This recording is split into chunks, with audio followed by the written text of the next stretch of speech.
The phrase, too little, too late, is often used to write someone off, to let them go, to announce the end of something.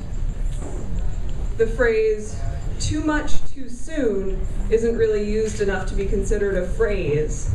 I mean, can you really have too much of something that you want? Turns out, yes. When you're a Dom, you learn a lot of things from your clients, and this is what I learned from Dan. His personal motto could have been, too much, too soon.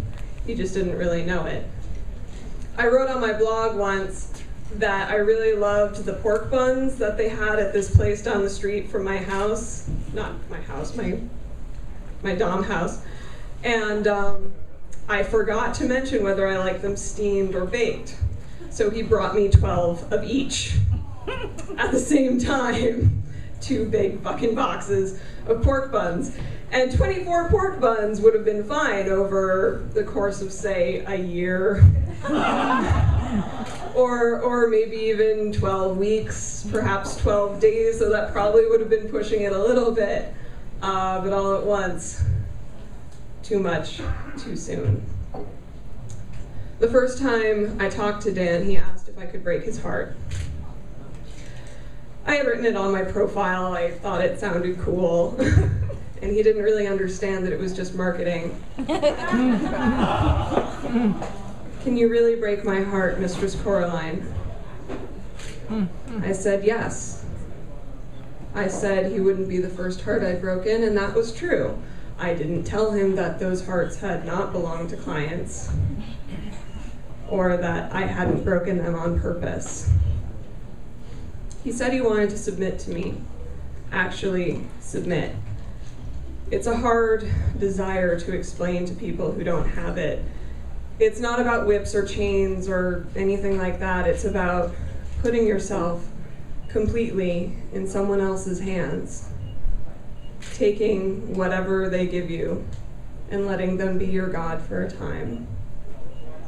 Guys who pay don't want that, except for Dan. I saw it in him somehow. I recognized it.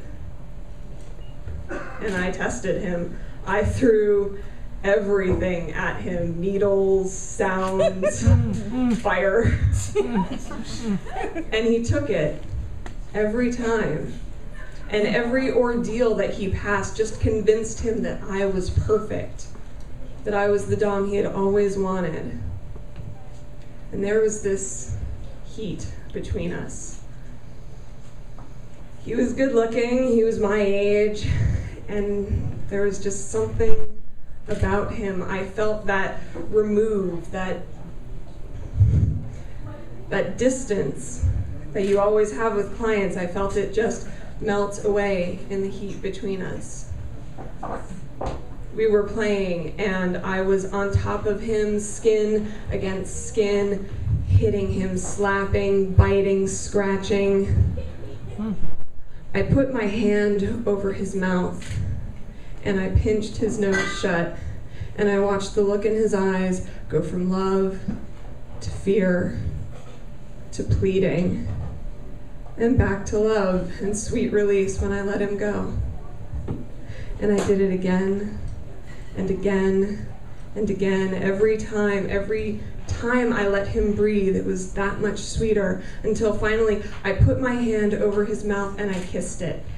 I kissed my hand like a high school stage kiss, but I put all the passion, all the desire that I had for him into that kiss. And when I pulled away, his eyes were wet. And he looked at me and said, "That hurt different." And I felt his beating heart crack beneath my hand, because I had almost given him everything he wanted. And it was just close enough to be cruel. And in that moment, I wanted to give him everything. I wanted to kiss him, to fuck him, to bring him home and keep him in my bed and sleep against his skin. I wanted to make love to him in the morning and eat the breakfast that he made me. I wanted to let him love me. But he was in love with Coraline, and Coraline didn't exist. And I couldn't let him know that.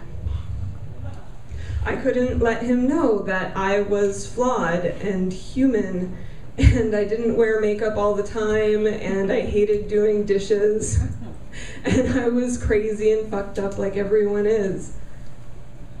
I couldn't let him know that I was real, and Coraline wasn't. It would hurt him too much. It would hurt me too much.